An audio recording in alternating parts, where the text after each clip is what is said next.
dɔwɛrɛ tɛ bamananw ka kuma don ko awa ni fugulabilenma turabilen maa min fa faga ni ye fugulabilentigi natɔla i bɛ boli bɛɛ lajɛlen b'o dɔn an ka jamana marabagaw u bɛ yɔrɔ min na bi son excellence colonel Assimi Goïta ka se 5 colonel ma fo ka se premier ministre ma docteur Sogel Kogala Maïga bɛɛ b'a dɔn u ni diɲɛma cɛ bɛ togoya min na bi a dogolen tɛ maa si la maa tɛ se ka warabaden ta k'i bɛ tila k'i sigi k'a fɔ k'i b'i hakili latigɛ a ka gɛlɛn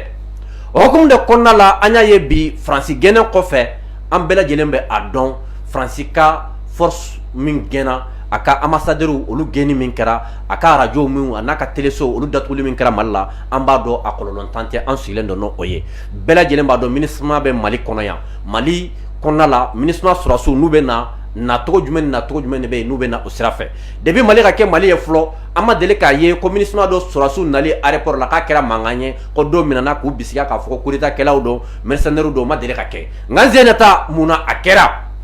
dɔw bɛ n'i jɔ ko propagande ni fɛn ninnu an t'o olu jate o an mago bɛ jamana in de la jamana in an bɛ ka sira min ɲa dɛ bɛɛ lajɛlen b'a dɔn an bɛ ka sira min ɲa bɛɛ b'o dɔn jugu bɛ ka fɛn min fana labɛn bɛɛ b'o fana dɔn donc bɛɛ lajɛlen k'i ka baara kɛ an ka baara ye kunnafoni di kunnafoni di jamana kɔnɔdenw ma mercenaire ko kuma min fɔra contre coup d'état ko kuma min fɔra docteur Aboubacar Sidiki Fɔnba a bɛ n'a da don a bɛɛ de la k'a bɛɛ walawala ka tiɲɛ fɔ aw ye a y'a bisimila émission préférée espace de vérité docteur Aboubacar Sidiki Fɔnba Mali ɲagamilen don bi jamana kɔnɔdenw jɔrɔlen don o sirannen don kosɛbɛ min ɲɔgɔn ma deli ka kɛ an y'o de ye k'a fɔ ko kunun an ka aéroport international Modibo Keita la Ivoirien ka soldat 49 ɲɔgɔn na ko olu minɛna ye a ma da o dɔrɔn ma u taara n'u ye fo gendarmerie la Kusuro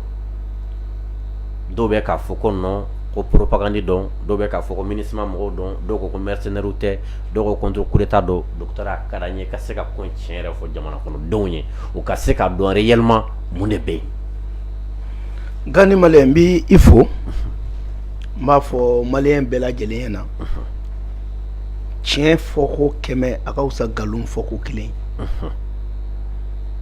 c'est vrai an bɛ politique kɛ mais an ma politique kalan ni kalabanciya ye an m'a kalan ni nkalontigɛ ye an donna politique la faso kanu de ye an don a la o siratigɛ kɔnɔna la min kɛra kunu n bɛ fɛ ka hakili jigin kɛ i ka plateau kelen in kan yan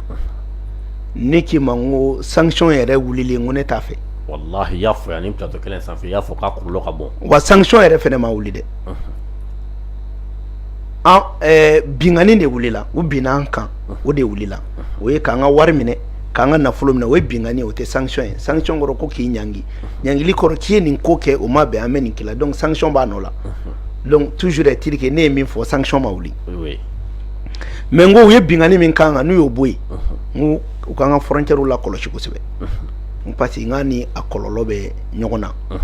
an tɛ segin kuma na a bɛ se ka kɛ an bɛ min fɔ tiɲɛ tɛ mais an kɔni b'a fɔ maintenant sa mun yɛrɛ kunu n bɛ fɛ mɔgɔw ka hakili jagabɔ de kɛ force en attente de la CEDEAO a bɔra Mali de da ayi a ma bɔ Mali da CEDEAO de m'a ka ɲɔgɔn dalajɛ kɛ k'a fɔ olu de y'a kuma fɔ u kɛra k'a fɔ k'a bɔra a ma u m'a fɔ mɔgɔ si yɛrɛ u m'a fɔ k'a bɔra a ma u ma fɔ diɲɛ jɔsi ye oui an tun minɛna nin ko koyi kelen filanan Mali opposant bɛɛ taara dugu jumɛn na ka taa déclaration kɛ fo ka taa jamana kuntigiya ɲini o dugu la ni foyi ma bɔ a la Côte d'Ivoire sabanan président jumɛn y'a fɔ a da la fa ni an ka premier ministre dɔ communiquera ko sanction minnu taara k'a tɛ tɛmɛ dɔgɔkun 2 kan k'an ka jamana bɛ ci o ye jɔnni Alassane Mali opposant bɛɛ bɛ ka Mali neni k'u to dugu jumɛn na Côte d'Ivoire ɔ mɔgɔ minnu nana u bɔra yɔrɔ jumɛn Côte d'Ivoire ɔ munna u ma na yanni sanction ka wuli ɲininkali kɛlɛ pourquoi sanction de kɔfɛ u bɛ na kabako don n'an y'o ɲininkali bɔ yen an bɛ fɛn 2 ta n'a y'a sɔrɔ MINUSMA don o tɛ na ni nacogo la MINUSMA n bɛ fɛ bɛɛ k'a faamuya n'i bɛna MINUSMA kɔnɔ a kɛra relève de bɛ kɛ a kɛra fɛn fɛn bɛ kɛ a bɛ kɛ sariya dɔ de kɔnɔ o sariya ye mun ye d'abord n'aw bɛna MINUSMA na ni Mali bɛ ka baara kɛ MINUSMA kɔnɔ Mali bɛ baara kɛ n'a ka passeport de service de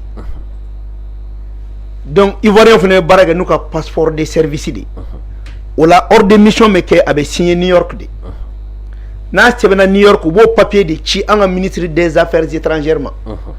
o b'a sɔrɔ fɛnɛ MINUSMA ka maa minnu sigilen bɛ Mali la olu kunnafonina donc ni MINUSMA ka maa minnu bɛ na olu bɛ na MINUSMA ka protocole bɛ t'u kunbɛn depuis aéroport la parce que yamaruya bɛ MINUSMA bolo ka to yan donc non seulement autorité b'a kalama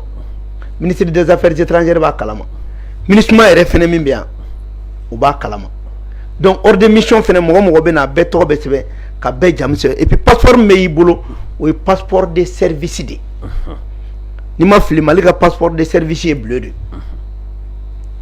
maintenant ninnu minnu nana u ma na ni passeport de service ye ordre de mission an m'o ye i bɛ ka liste minnu ye ko ordre de mission n'a bɛ sɛbɛn hali marifa min b'i bolo a bɛ f'o ma ko fiche de renseignement marifaw kan o bɛɛ bɛ sɛbɛn ka na arme lourd min b'i bolo a bɛɛ bɛ identifier k'a bɛɛ sɛbɛn ordre de mission kan u bɛ ka na ni minɛn b'u bolo ni minɛn qualité b'u bolo mɔgɔ min bɛ ka na gandi malien ale bɛ ka na PA b'a bolo métrailleuse b'a bolo nin b'a bolo a bɛ tan a bɛ tan a bɛɛ bɛ fɔ liste dɔrɔn tɛ na o contrairement mɔgɔ bɛ k'a fɔ ko liste dɔw bɛ yen o tɛ o liste dɔrɔn tɛ o liste bɛ na liste bɛ accompagner ni fiche de renseignement de fɛnɛ ye n'a bɛ f'o ma ko fiche de renseignement sur les armes parce que a fɔra ko ni minɛn dɔw fɛnɛ nana o fiche bɛ min comme o bɛ ka tɔgɔw yira réseau sanfɛ nka fiche fɛnɛ yira an na réseau sanfɛ kɛ maintenant mɔgɔ minnu nana passeport ordinaire de b'u bolo min ye problème yɛrɛ ye a bɛɛ la muso kelen dɔrɔn de b'a la muso kelen Allahu Akbar maintenant mɔgɔ 49 de don 31 personnes aux forces spéciales 18 personnes aux armées régulières mais muso min tɔgɔ bɛ liste kan n'a tɔgɔ bɛ ko sergent de don mais o muso ka passeport k'a tɛmɛnen bɛ de ko vendeuse confusion b'o yɔrɔ la fɔlɔ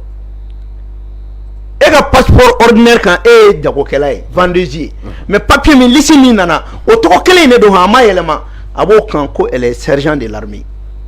muso kelen k'o de filɛ nin ye k'o tiɲɛ de bɛ ka fɔ tan bon sisan n'o b'o cogo la a ma fɔ ko mercenaire don mɔgɔ caman mercenaire fɔ mɔgɔ ɲɛna o y'u ka invention de oui i b'o k'i ka jate de ye mɔgɔ caman fɔ fɔlɔ ko mercenaire don oui wa mɔgɔ ma fɔ fɛnɛ ko k'u nana coup d'état de fɛnɛ kɛ mais an bɛ ɲininkali de la o tuma na ninnu nana mun na MINUSMA ko ale ka mɔgɔ tɛ n'a y'a sɔrɔ ko détachement dɔ don fɛnɛ o détachement fɛnɛ o ordre de mission bɛ min u kan ka na kun jumɛn na maintenant an bɛ tila ka ɲɔgɔn ɲininka mun na kɛra ivoirien de ye ɲininkaliba bɛ yen dɛ ɲininkaliba yɛrɛ bɛ yen dɛ mun na a ma kɛ jamana wɛrɛ ye mun tɛ Côte d'Ivoire ye donc n'i ye nin bɛɛ ta ka jateminɛ ne t'a fɔ ko tentative de coup d'état ne t'a fɔ ko mercenaire ne t'a fɔ fɛnɛ ko MINUSMA mais nin b'i bila yɔrɔ jumɛn bon n'i ye nin bɛɛ jateminɛ ka sanga ka bɛn MINUSMA yɛrɛ ka rapport ma MINUSMA yɛrɛ ko a ka rapport la Mali la ko soldat minnu bɛ Mali la ko a soldat ma formé ka ɲa ko mais ko bɛ dogodogonin dogow la k'a ma ɲɛdɔn qui sont pas transparents o kuma fɔra bɛɛ ɲɛna est-ce que nin fɛnɛ ye transparence dɔ ya non nin tɛ transparence ye maintenant an bɛ dɔw jaabi ni sen fɛ dɔw ka kuma na ko ni mercenaires bɛ na k'u tɛna nin fɛ o tuma na mercenaire nacogo dɔ de don wa non mercenaire nacogo ne ko nacogo universel dɔ bɛ mercenaire la wa non nacogo tɛ a mercenaire sɛbɛnnen bɛ de ko ni mercenaire bɛ na a bɛ na guakɔrɔ wa ou bien a bɛ na taxi de la ou bien a bɛ na moto de la wa mercenaire bɛ se ka na sira bɛɛ fɛ u kana mɔgɔ maliyɛnw bila fili la quoi nacogo tɛ mercenaire la mercenaire bɛ i n'a fɔ subaga de a yɛlɛma cogo bɛɛ b'a la a bɛ se ka na hali avion yɛrɛ fɛ k'a dɔn est-ce que an ka sécurité bɛ cogo di Mali la o bɛɛ bɛ se ka kɛ donc nacogo tɛ mercenaire la u kana n'a fɔ ko mercenaire tɛna nin kɛ au contraire i kɔnɔ ko mun ti kɛ o b'o yɛrɛ de kɛ maintenant ne tɛ n banban o kan mais n bɛ min fɔ bɛɛ lajɛlen ka mun faamuya minnu bɛ k'u da kɛ ka ko in nɔgɔya k'u dabara t'a nɔgɔya koyi ka fɔ i da la ko fɛn tɛ yen o y'i dabara kuma de ye o ni réalité min bɛ terrain kan o tɛ kelen ye o ka jan ɲɔgɔn na o ka jan ɲɔgɔn na ni a sirasiw ka fanga binni n'o de ka di ye k'i bɛ taa fɔ k'a nɔgɔya fo ka taa fɔ ko kuma o kuma k'a bɛ fɔ ko coup d'état kuma a bɛ ka kɛ de o no be sono no ma andu sile no ne ko atika kedeya foni ou desera wa makoro yɛrɛ ma fɔ a da la ko ka jama ko ka asphyxier wa Jean le dirait ma foi oui mais kina no bɛɛ bɔra ye diɲɛ kɔnɔ mercenaire bɛ yen ka tɛmɛ MINUSMA yɛrɛ kan ate MINUSMA yɛrɛ n ko business de don mercenaire sigilen mun ka business tɛ yan oui asigilen no de kan n'u ko ko mercenaire ko n'u bɛ na k'u tɛna coup d'état kɛ jamana wɛrɛ la mais MINUSMA ye Patrice Lumumba min faga est-ce que a fɔra ko jamana wɛrɛ mɔgɔ de y'a faga ngolu de bɛ na kana janfan kɛ n'a ko sera laban na u b'a di mɔgɔ ma o b'a di jamana kɔnɔdenw ma fanga dira Alassane Dramane ma don min na français ya Aïcha mais o tun t'a ko ju la non olu de kɛlɛ kɛ olu de mako yɛrɛ minɛ olu de maa ko bɛ kɛ ka tila ka taa di ivoirien dɔ ma oui olu ka sɔrɔki nin b'a la bɛɛ b'o dɔn o y'u ka baara yɛrɛ maintenant mɔgɔ minnu ka baara y'o ye Nicaragua o président a fagara cogo jumɛn et puis an kana ɲɔgɔn nɛgɛ MINUSMA ko min yɛrɛ filɛ nin MINUSMA bɛ na mun kama n ko bɛ dugujɔrɔ ko de don la première bombe atomique du monde nga Congo a Iran bɔra Congo de bɛɛ t'o kalama maintenant numu tɛ kana dɔwɛrɛ la juguyɔrɔ fɛn kɛlɛ dɔrɔn de don MINUSMA tɛ se k'a fɔ k'a bɛ jɔn na wa jɔra n'a ma jɔn na an kɔni bɛ mun fɔ MINUSMA tɛ to Mali la maintenant an bɛ min fɔ ka da nin kan ni enquête a kɛra cogo o cogo jaabi o jaabi bɔra la an b'a ɲini an ka autorités fɛ an tɛ fɛ ka ivoirien ka contingent ye MINUSMA la Mali la bilen parce que ko damadɔ minnu kɛra o ye an bolo tamasere ye sinon ninnu kana tan jamana in kɔnɔ i b'a kɔrɔ dɔn c'est une atteinte à la souveraineté de l'État kana aw ma sara jamana ɲɛmɔgɔw la jamana ɲɛmɔgɔw tɛ foyi kalama la voilà fasoden yɛrɛ k'a ka se ka nin c'est une atteinte c'est à dire u ye an ka yɛrɛma hɔrɔnya u y'u ala kulonkɛ an na de kana jamana kɔnɔ jamana kɔnɔ ten jamana marabagaw tɛ foyi kalama la ko n'o ko ɲɛɲini na comme MINUSMA yɛrɛ bɛ k'a kɛ cogo min parce que hali mandat min filɛ u y'an ka souveraineté confisquée de donc MINUSMA kana yɛrɛ sɛgɛn communiqué la a ma ɲininka na an b'an ka ko ɲɛɲini fɔlɔ n'a bɛɛ ɲɛɲinina k'a bɛɛ ɲɛdɔn kuma min bɛ yen an b'o fɔ dɔw ka kuma ye ko ni kumana ni sarasi ninnu ye o ye coup d'état ni sarasi ninnu ye o ye coup d'état wala bɛ ka kɛ don o don k'u ye o ye coup d'état a